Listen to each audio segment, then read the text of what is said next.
Assalamu alaikum and welcome to the Islamic Pulse Talk Show. We are continuing our discussion on the socio-political significance of the holy month of Ramadan.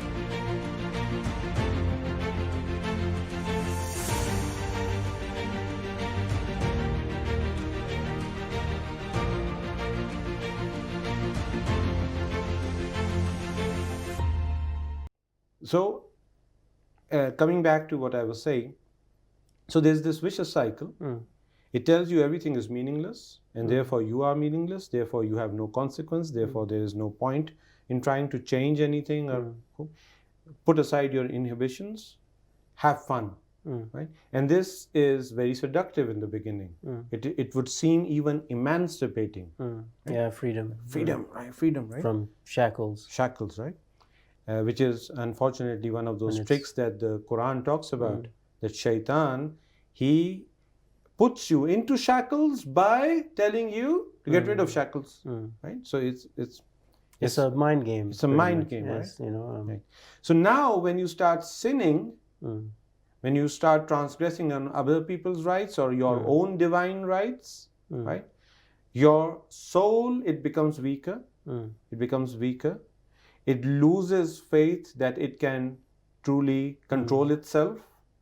It loses faith that it can change because, as I mentioned in the earlier talk show, that these sins, at first they are like taboos that are broken, then there's guilt, and that is broken, then there is a sort of denial that is broken, then it becomes a matter of,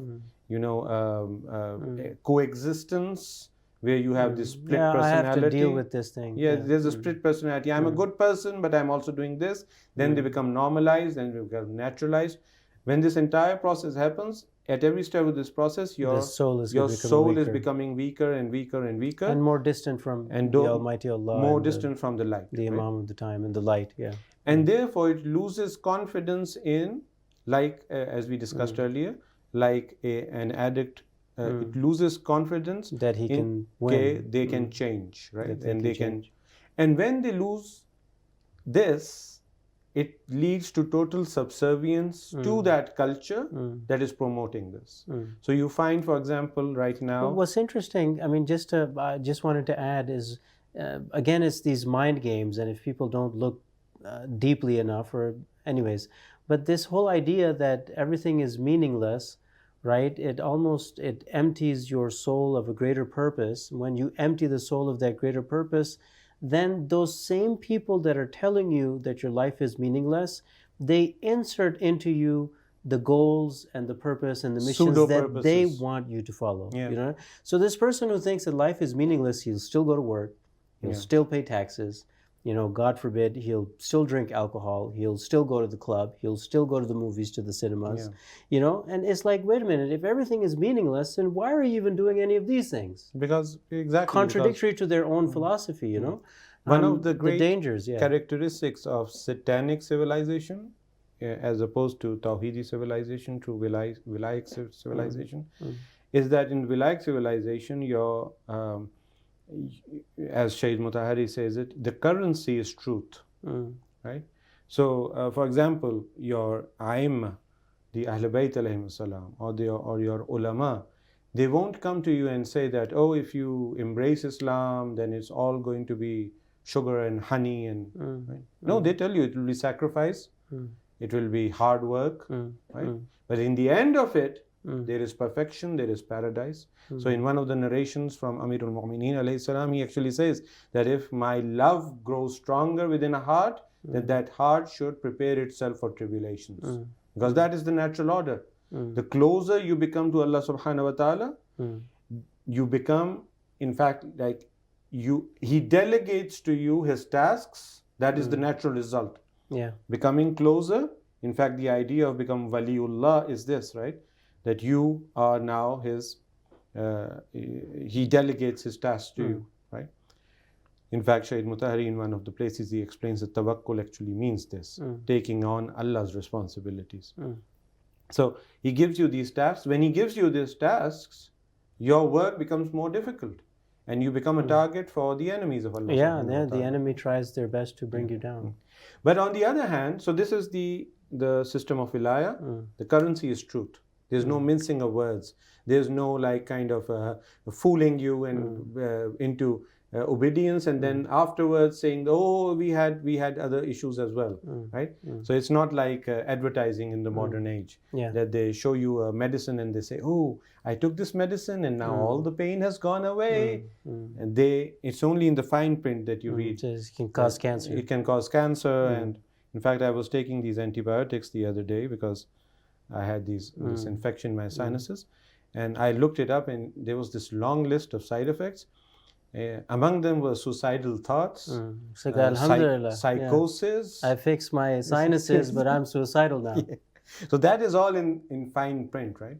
This is not what Islam does. This is not what Islam. Islam is truthful with you. Yeah. It establishes a relationship which is truthful, right? So even now in contemporary times, the true Muhammadan Islam of contemporary times, the Islam that is being taught by the Wali al-Faqih, the deputy of the Imam of the age, Ajjallahu Ta'ala Faraj Sharif, is Islam of sacrifice. He says that yes, resistance has a cost, but capitulation, subservience, the cost is higher. So he's not trying to fool you into saying that, oh, if you resist, it will turn into, there will be rivers of honey and stuff flowing. No, that is not what's going to happen. It's what will happen is what is happening in Iran, in Yemen, in Iraq, in Lebanon, in Palestine. But what you're achieving is much greater than the cost that you're giving. Sayyid, I do want to kind of start to wrap up the whole thing. You know, one thing that we didn't talk about, which I want to conclude with that, you know, is this whole idea, because we're talking about the socio-political significance of the holy month of Ramadan. We had talked about the sins and how it leads to darkness, and the holy month of Ramadan again is an opportunity to be able to come out from the darkness towards the light. One aspect that we haven't talked about that I want to close up eventually the talk show with that is the idea of obedience, right? This is something that we haven't opened up yet. And I wanted to cover it before we run out of time, is how in this month of fasting and worship and supplication and conversation with the Almighty Allah and du'as and this whole cool breeze as we are the divine guests of the divine host Allah subhanahu wa ta'ala in this holy month of Ramadan, is how that obedience plays, or the results of that obedience, or what this obedience does in this month, in this whole framework that we're talking about of connection with the Almighty Allah. So we talked about getting rid of obstacles. These obstacles allow you to move towards Allah subhanahu wa ta'ala. Moving towards Allah subhanahu wa ta'ala also revigorates and brings back to life your free will and uses that power that you have in the right direction. Once you get a taste of that power in the right direction, then you become revolutionary by default. You become revolutionary by default.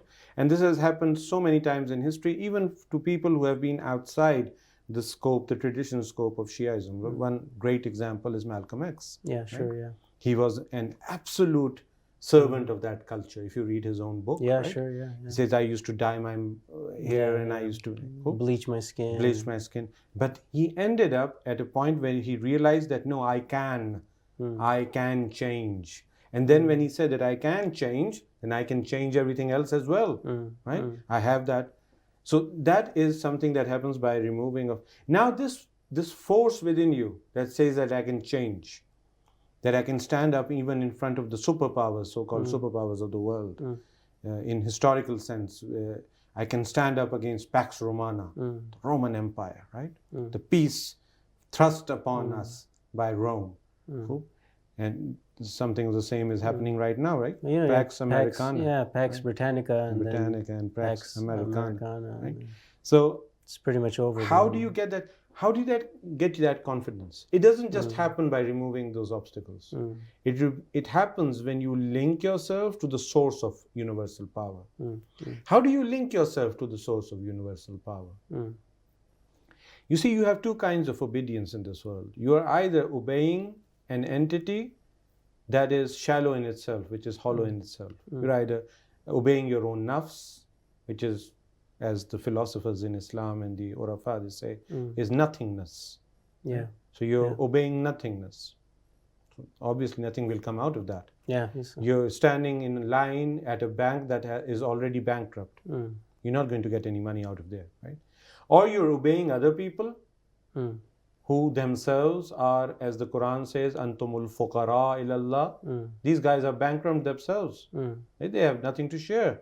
They might have a lot of flash and fancy and like this pomp and glamour, but in the end of this guy who's been elected president right now, they say a paper tiger. Yeah, a paper tiger. He has nothing, right? If the Zionists were to remove themselves from behind him, what is he? He's a criminal. He's a criminal, right? If in the same way, like for example, if we talk about Israel, if the United States were to, and United States itself again, right? If you start reading about these things, you see that there are paper tigers behind paper tigers. It's like a chain of paper tigers that house of cards. A house of cards, right? Just balanced upon one another. And it just takes someone of the kind of belief and faith and spiritual power like Imam Khomeini to just huff and puff, and it all falls down, right? So if you are obeying yourself, your own nafs, or you're obeying other people or other systems, you're not going to get anything out of that. In fact, when you start obeying something that is utter nothingness, or in other words, darkness, the only thing that comes out of there is more darkness. Yeah. So you take on the characteristics of those you obey. In one of the narrations from the Ahlul Bayt, it says that if you listen to someone, you are obeying them. Yes, yeah. If right? you listen to someone, yeah. See, so if we link this back to the verse from the Quran that we recited, in which Allah subhanahu wa ta'ala says that even your ears are accountable. You see, these ears were designed for you to be able to obey Allah subhanahu wa ta'ala. And there, as we said earlier, there is no way to obey Allah subhanahu wa ta'ala except through His hierarchy. Yeah. In another narration from the Ahlul Bayt alayhi salam, and I think maybe it is a Hadith al-Qudsi, so the words are from Allah subhanahu wa ta'ala. He says, I want to be obeyed in the manner that I have decreed. You can't force your own style of obedience upon me. Right? You can't say, I'll obey Allah subhanahu wa ta'ala, but outside the parameter of the Ahlul Bayt. Look, fundamentally, when you say that I will obey Allah subhanahu wa ta'ala in the manner that I want to obey Him, in reality, you're obeying yourself. Yeah. Now, let us make that more contemporary, because when we say Ahlul Bayt, for most of the people out there, it becomes a historical thing. Oh, so the Abbasids did not do this, and the Umayyads, and maybe some of the companions. No, that hierarchy exists till today. Right? And we're not making this up. This is based on the fiqh of the Ahlul Bayt, right? That hierarchy exists till today. So if you're trying to obey Allah subhanahu wa ta'ala outside the hierarchy of Wilayat al-Faqih, then again you're forcing yourself upon Him. It doesn't matter how good your intentions are. It won't yield the result. Maybe on the Day of Judgment you'll be forgiven. I don't know. But the intended result is not gonna, result will be Allah compromised. wants you to obey Him the way He wants you to obey Him. Right. And He has set up this system of wilaya, of divine guardianship. Exactly. And so hierarchy. like for example, let us take, kind of compare these two, right? Imagine that we were living in the time of Imam Ali right now, and Imam Ali was the Imam during the 4th Caliph time, right? Sure. So he is now the Imam and the Caliph, the rightful Caliph of the Islamic Ummah. And we were living, for example, in Syria at that time, under the oppressive rule of the ruler of Syria. Every Shia knows instinctively what the answer of this question is. What would your positions be? How would you define obedience to Allah subhanahu wa ta'ala at that time? Even taqiyya at that time would mean obeying Ali ibn Abi Talib, but in a covert manner. Yeah. Right? It would never mean, taqiyya would never mean abandoning the narrative of Ali ibn Abi Talib altogether. Or practically abandoning it, but only keeping it within our hearts. Baba, what's within your hearts is basically sealed between you and God, right?